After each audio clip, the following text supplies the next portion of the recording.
Well, I don't think they'd listen to me. I mean, I think clearly we wanted to run against Biden.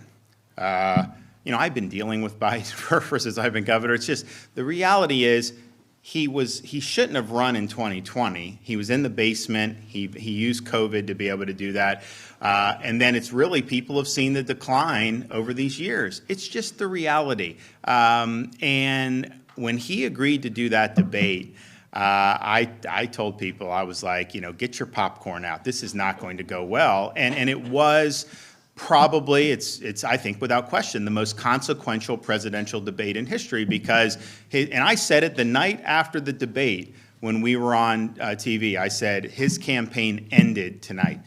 It will either officially end at the convention when they pick a new nominee, or it will officially end when he loses in November, because there was no way he was going to be able to win. And so, as a Republican, I wanted them to stick with Biden. I didn't think they would. I knew that this was likely going to be something. And so, to me, I think that the Trump-Vance ticket was an incredibly strong position, against Biden. I think that they can beat whoever comes, but Biden was the guy we went against. Now, if I had to pick someone once Biden stepped, I would probably pick Harris to run against. I think that she's been, her tenure as VP has been disastrous. She was put in charge of the border. The media was running with that in 21. Harris will be the oversee border. Now they're saying, oh no, she wasn't overseeing border.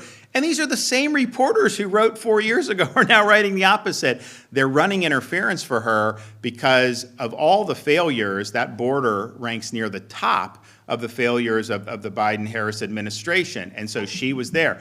If you go back and watch her statements for when she was running for president in the 2020 cycle, I mean, she basically said, have an open border. She wants taxpayer-funded health care and benefits for illegal aliens.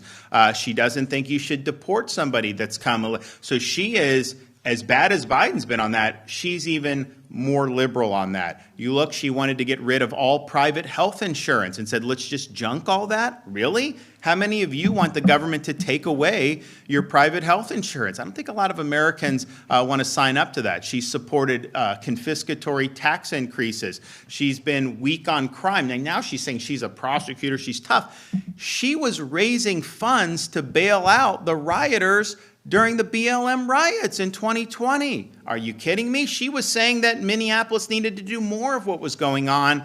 So I don't think who she picks is going to make a difference. Now, I've also said, and this is just true, the media turned on Biden after that debate. They had basically tried to cover it. If you had said Biden wasn't up to the job 3 months ago, they would say you're a conspiracy theorist. Then once it was made bare for the whole world to see, they immediately started saying, hey, this guy's got to go. So they knifed him in the back, and they've been going after him.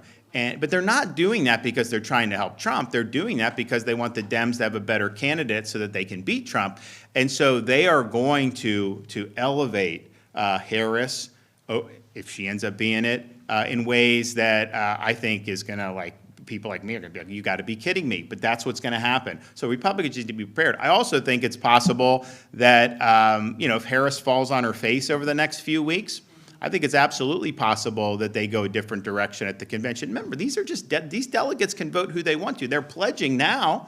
But if some of the powers that be say, no, we need to go in a different direction. So I think it's going to be a very interesting 3 or 4 weeks in the political scene. We preferred to run against Biden. I think that was clear because the majority of I think before he dropped out, I think it was like 85% of the public thought that he was not equipped to serve for 4 more years as president. I mean, I don't see how you can win an election if that's the case. And partisanship aside, because I disagree with Biden on his policies, the reality is if someone that was performing at Biden's cognitive level came to me as governor and was applying to be appointed to like a mosquito control board, I would say no. I would say no. You're just not I'm going to go somewhere else. And that's just the reality. So that's what they were facing. That was an insurmountable hurdle, and so they pushed him out. But I like our chances better.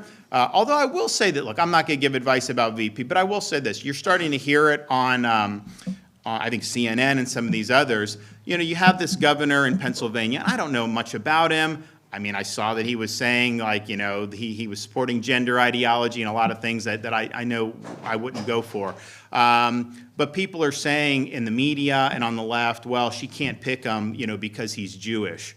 And I'm just thinking to myself, what does this country come to, or what does this Democrat Party come to, when in order to win the election, they have to virtue signal to the Hamas caucus? That is unacceptable. And if you have to virtue signal to the Hamas caucus to win an election, you should not win that election.